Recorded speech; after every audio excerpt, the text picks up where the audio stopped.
नमस्कार मैत्रिणींनो, प्रेमाच्या रसोई चॅनलवर तुमचं स्वागत आहे। तर मी आज ना आम्हाला ते शेजारच्या मावशींनी भोपळा दिलाय, त्याचा आपण भोपळ गाऱ्या करणार आहोत। तर आपण आता भोपळा शिजायला ठेवू। तर हे बघा, मी अशा प्रकारे आपला सगळा भोपळ्याचे साल काढून घेतले, कारण हा भोपळा खूप छान आहे, खूप असा लाल लाल आहे, त्याचे कडक साली होत्या म्हणून मी अगोदरच काढून घेतल्या। तर मी ना आता हे कुकरला लावून घेते। हे बघा, मी ना अशाच डब्यात ठेवते आणि असेच गुळ न घालता मी वाफून घेणार आहे आणि नंतर गुळ घालणार आहे आणि 3 शिट्ट्या काढून घ्यायच्या। हे बघा, आपला भोपळा शिजलाय, आता आपण काढून घेऊ।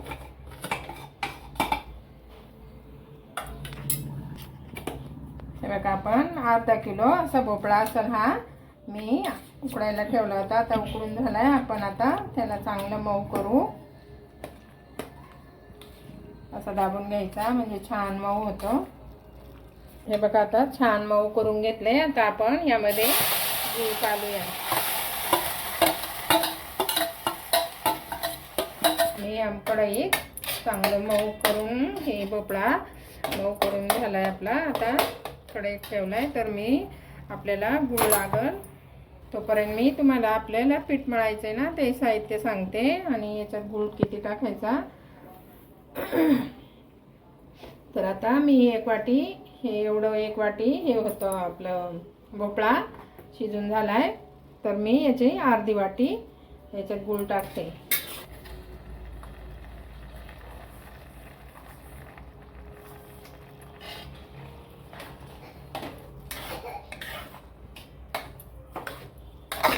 चांगला गूळ पगळेपर्यंत मी तुम्हाला साहित्य सांगते पीठ मळायचं। मी एक मोठी वाटी भरून पीठ घेतलंय। आपल्याला ह्या याच्यात ना जेवढं पीठ बसेल तेवढं टाकायचं। मी घेतलंय अंदाजे थोडंसं तांदळाचं पीठ घेतलंय आणि अर्धी वाटी रवा घेतलाय, चवीपुरतं मीठ, थोडीशी वेलची आणि आपल्याला त्या घाऱ्यांना लावायला खसखस घेतली। तर आपण आता हे भोपळा थोडासा सुक्का करून घेऊ गुळात।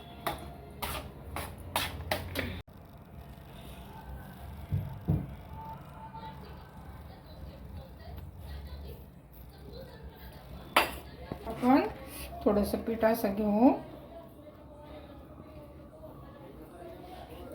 त्याच्यात 2 चमचे मी रवा टाकते आणि 2 चमचे आपलं हे तांदळाचं पीठ टाकते।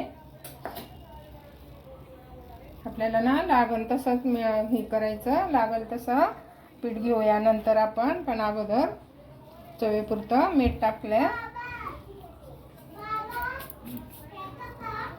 आता आपण हे तूप आहे ना चांगलं गरम करायचं आणि या पिठामध्ये ओतायचं।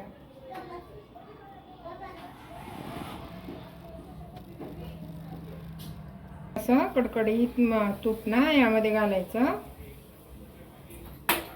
आणि असं मिक्स करून घ्यायचं चांगलं। अगोदर चमच्याने घ्यायचं गरम असताना, म्हणून नंतर आपण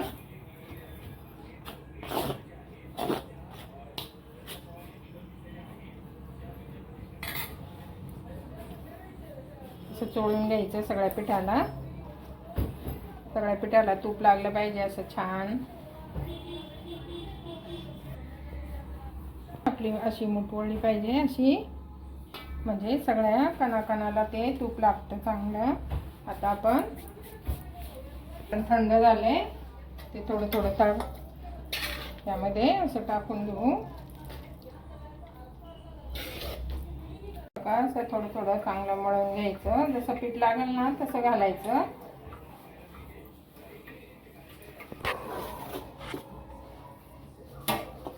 हे बघा, असं पीठ मळून झालंय। आपण थोडंसं त्याला तेल लावू।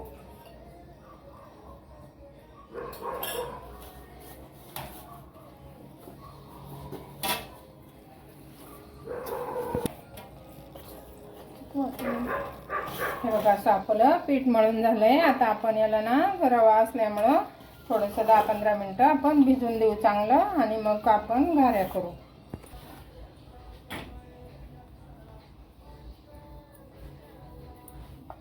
आता आपण लाटून घेऊ.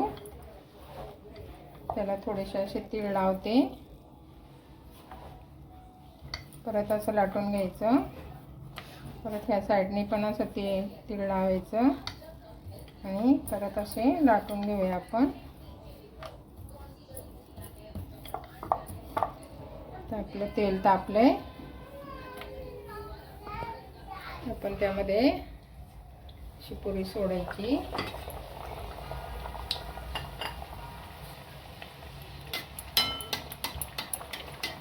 असं तेल उडवायचं त्याच्यावर छान.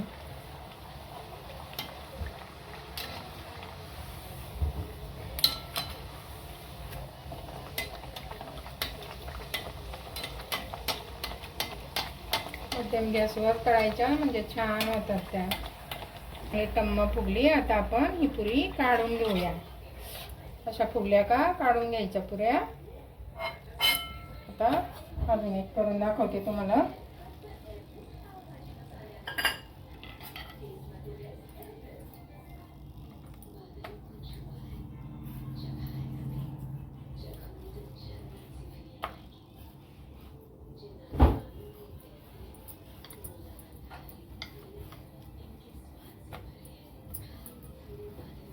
हे बघा आता ही पण पुरी टाकली.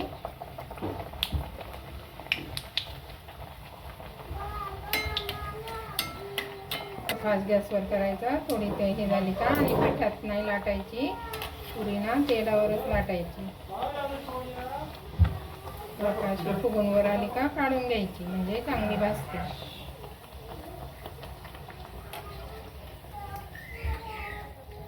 हे बघा अशा सर्व पुऱ्या करून घेणार आहे.